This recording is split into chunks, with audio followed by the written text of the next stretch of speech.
My name is Corey Ediger. I've been riding BART regularly for probably about 10 to 11 years.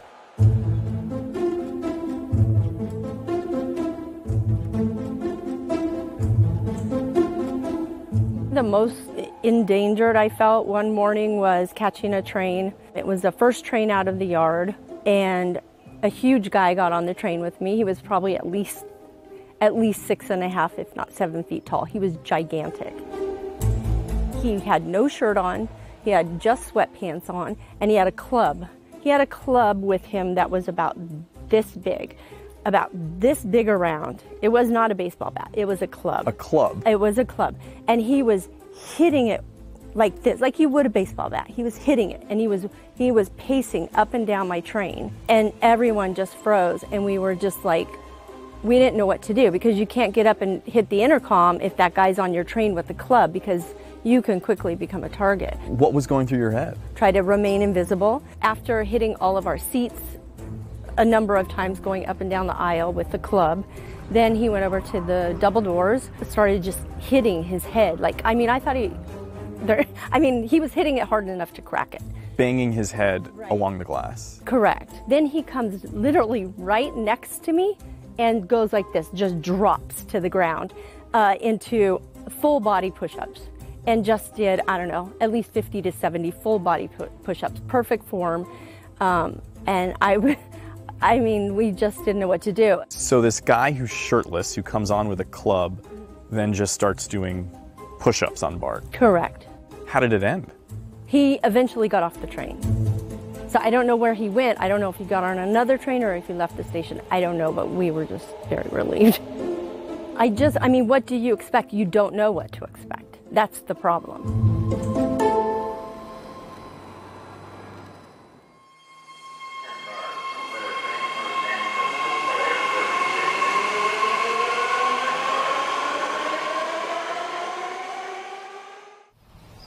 Corey Ediger has been riding BART every weekday for more than a decade. But when coronavirus hit, she started working remotely. You obviously had safety concerns well before the pandemic. So how worried are you now to get back on BART? Given the health concerns, I won't at this point. I just won't.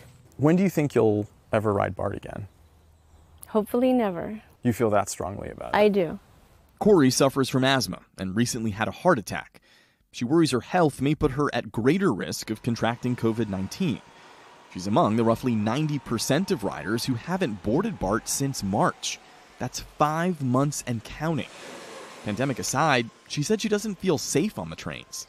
A couple years ago, her son was attacked outside the MacArthur BART station in Oakland while on his way home from the airport. They punched him a bunch in his face and dragged him on the ground and kicking him and stuff. He was taken to the ER. He's since recovered, but has some scars. Female was attacked with a hammer and she's bleeding from the head at this point.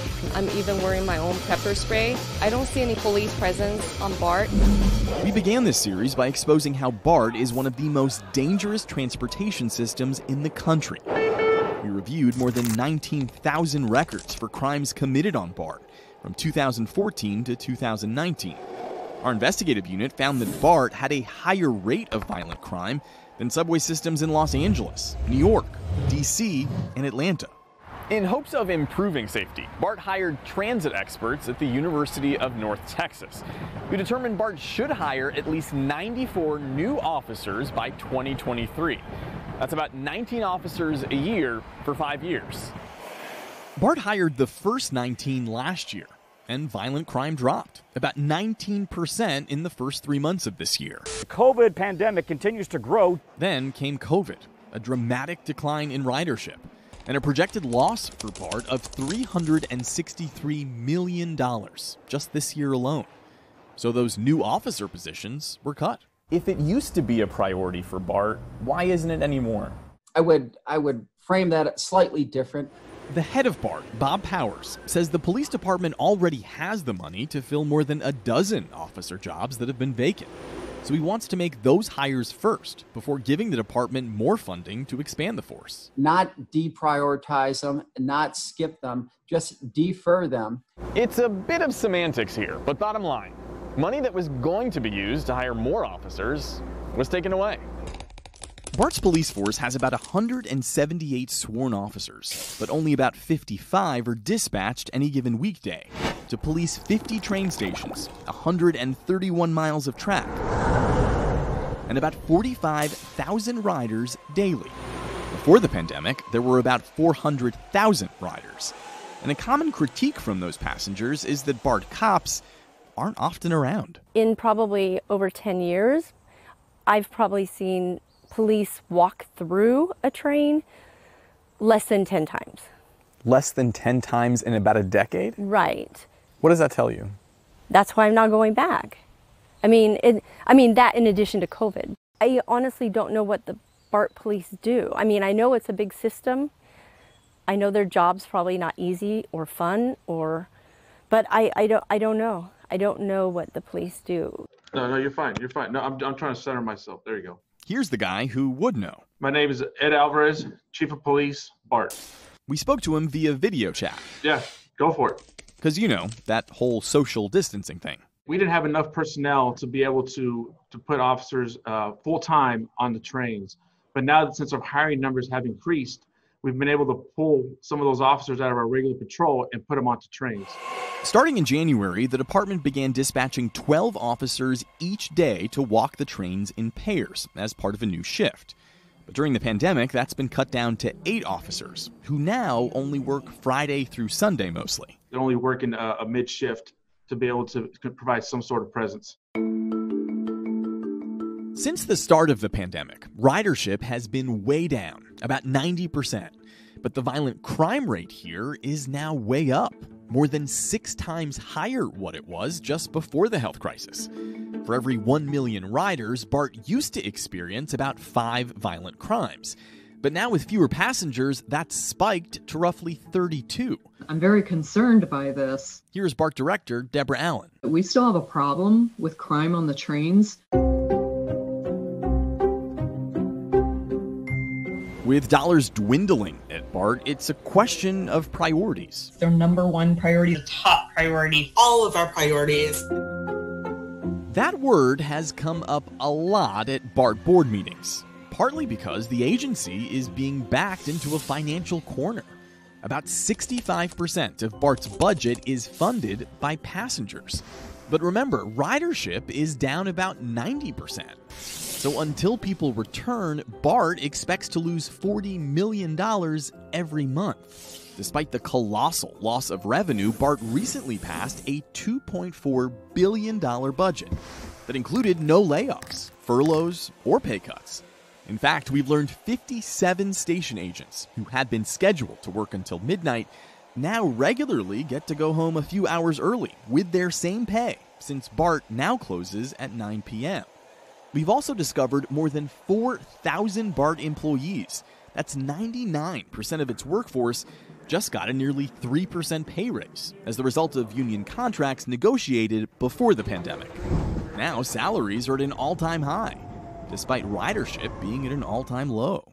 Are BART's budget cuts deep enough? I feel like the savings have been significant. BART Director Janice Lee and most on the board supported the new budget, but not Liz Ames. We don't have enough cuts. And Deborah Allen. This is a budget plan that just doesn't make any sense. Both voted against the package, citing BART's lack of budget cuts. I don't think they've done their job. And they're not transparent about it either. Allen says to balance the books, much of what BART labeled as a cut is actually just a deferral, sort of kicking the financial can down the road to be paid at a later date. And that's a can that's going to explode. Those are all things that will eventually have to be paid for, just in another fiscal year, on top of what the next fiscal year would normally have been.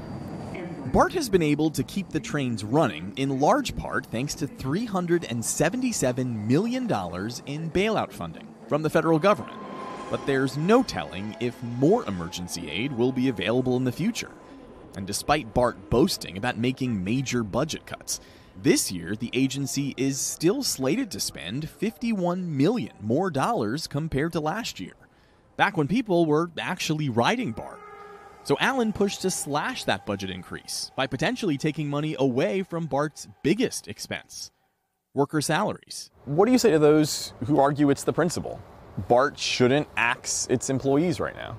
I don't think we can work on principle with the taxpayers' dollars. If about 90% of BART's riders aren't on the trains anymore, why shouldn't BART consider employee layoffs as a necessary budget cut? Logically, practically, it makes absolutely no sense to lay off workers as part of the recovery. We will not be able to scale up our service, and if we are not ready as BART, we would be failing our riders and we would be failing the Bay as part of the pandemic response. The purpose of BART is to provide transit services, safe, clean, quality, reliable transit. It's not an employment center. Allen's efforts to shrink and refocus BART's budget ultimately failed, but she is quick to mention BART's financial role in a long list of other projects beyond just trains and stations. BART has its own real estate division and recently voted to lease away 88% of its parking lot at the West Oakland station as part of a development deal to build affordable housing, office space, and a shopping plaza. BART is also a landlord, renting out space at its police headquarters to a nonprofit. The transit agency is also in the process of designing and renovating a new headquarters for $58 million. BART is spending another $64 million on glass-enclosed canopies to hang over BART station escalators all along San Francisco's famed Market Street. BART has argued those plans will ultimately help the agency cut costs or even increase revenue. Does it make sense for BART to be involved in these other ventures if the agency is still working to essentially make good on its very basic responsibility of keeping riders safe? So I would answer that it's neither of those, and neither of what you mentioned there are mutually exclusive. We are making good on our core mission to provide safe, reliable transportation. But that doesn't preclude us from moving forward with delivering on or making a difference to and delivering on our commitment on the affordable housing crisis in the Bay Area. If these are positive projects that help the community, what's the harm in BART being involved in these different ventures? If BART had its act together in running a transit agency, we could be looking to these things as a potential next step. But I think that these projects, they pull resources, time, and energy away from the agency. Allen says that means less money for things like police officers or new fare gates that aren't so easy to jump over. BART estimates riders who skip out on paying cost the agency $25 million each year. BART has experimented with some different designs. Remember those blade-looking things that BART later painted orange, likely to look less blade-like? Well, last September, BART's board approved a plan to nix its previous models and replace each of its 640 fare gates with larger swing-style gates, like this prototype that was just built at the Richmond station. While BART may have solved its design issue, the agency has still yet to figure out where it will get all the millions needed to replace all these old barriers. So far, BART's plan to fund the new gates is to get other people to pay for most of them. BART now hopes neighboring counties and the San Francisco airport will help foot the $90 million bill.